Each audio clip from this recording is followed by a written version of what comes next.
donc je m'appelle Oriane Gérard, j'ai 28 ans et je suis à Toulouse depuis bientôt 6 ans.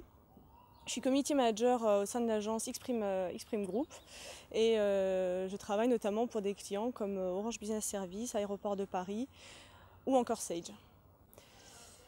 Avant d'être chez Xprime, j'étais chargée de communication au sein du club d'entreprise de Colomiers. Catherine de la Purification m'a fait confiance quand je suis arrivée à Toulouse en me proposant ce poste et j'ai ensuite évolué vers un poste de responsable référencement naturel, médias sociaux et responsable éditorial au sein de l'agence web Agoranet.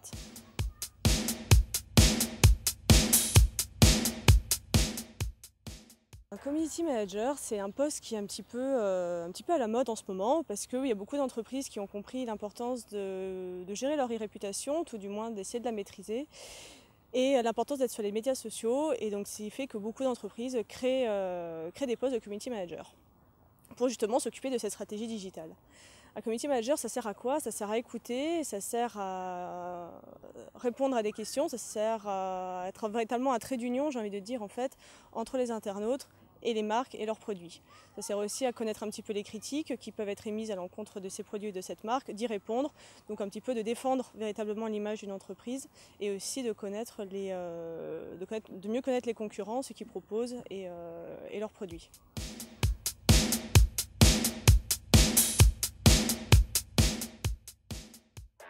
Xprime Group, c'est une agence qui a été créée il y a 9 ans par David Ferrara, François Garcia et Loïc Moraillon et qui compte une soixantaine de collaborateurs répartis dans 4 pôles d'expertise.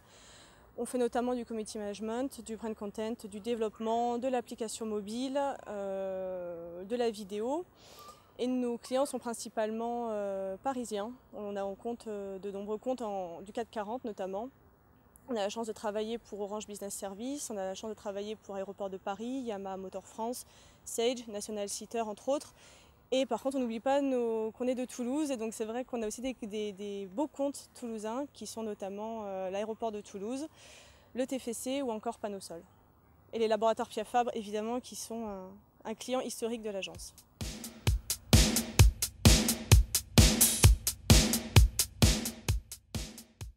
Nos projets au niveau événementiel, on a organisé le premier Facebook Développeur Garage le 27 juin qui était un succès, qui rassemblait une cinquantaine de personnes à la cantine. Et en fait ça a frustré beaucoup de monde parce que les places se sont envolées très vite et donc on a déjà en projet de faire une seconde édition avant la fin de l'année. Au niveau projet, on a aussi sorti de nouvelles émissions comme le Checkout qui est un podcast e-commerce et également What the Fac dédié à l'actualité de Facebook. Et on a d'autres projets encore dans les cartons. D'un point de vue plus agence, on a un déménagement prévu avant la fin de l'année pour avoir des locaux un peu plus fonctionnels. Parce que là, on est répartis dans 2 bâtiments, c'est pas très pratique. Et donc là, on va avoir un bel open space, une centaine de mètres carrés avec une terrasse, mais je vous en dis pas plus. Et le dernier scoop, c'est un rapprochement avec nos clients parisiens, un rapprochement physique. Alors la dernière page Facebook qui m'a plu, c'est la page de Ben & Jerry's parce que dans le cadre d'un billet que j'ai réalisé pour Blogo Ergo Sum, qui est le blog de l'agence, sur les marques de glace, donc il y avait Ben & Jerry's, Häagen-Dazs et Magnum.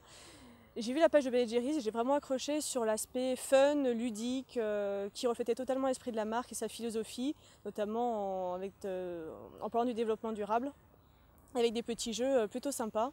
Donc véritablement, si vous avez une demi-heure à perdre dans le bon sens du terme pour la découvrir, surtout, il ne faut pas hésiter.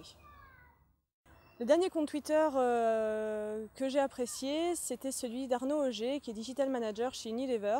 Donc en fait, il gère les 35 marques du groupe. Et justement, suite à cet article sur Ben & Jerry's, on a pu discuter un petit peu par Twitter. Et c'était vraiment un échange très enrichissant et quelqu'un à découvrir. La dernière campagne de communication 2.0 qui m'a marquée, évidemment, je pense tout de suite à Greenpeace et à sa campagne contre Volkswagen, qui était pour moi bien orchestrée, très intelligente, avec un bon impact. Maintenant, je m'interroge tout de même sur l'impact réel et économique que peut avoir une campagne de Greenpeace sur le business de Volkswagen. Une autre petite appli que j'ai bien aimée, c'est celle de la RATP qui a sorti son site Vie de merde pour que les utilisateurs et les internautes puissent partager tous les petits désagréments qu'ils ont connus dans le métro parisien.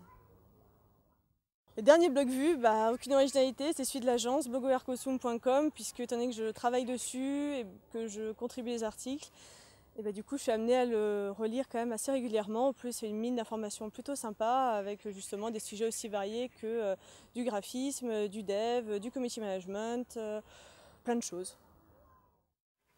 Je suis plutôt YouTube. Je suis plutôt Facebook, même si j'ai eu la chance de faire partie des quelques happy few qui ont une invitation sur Google+.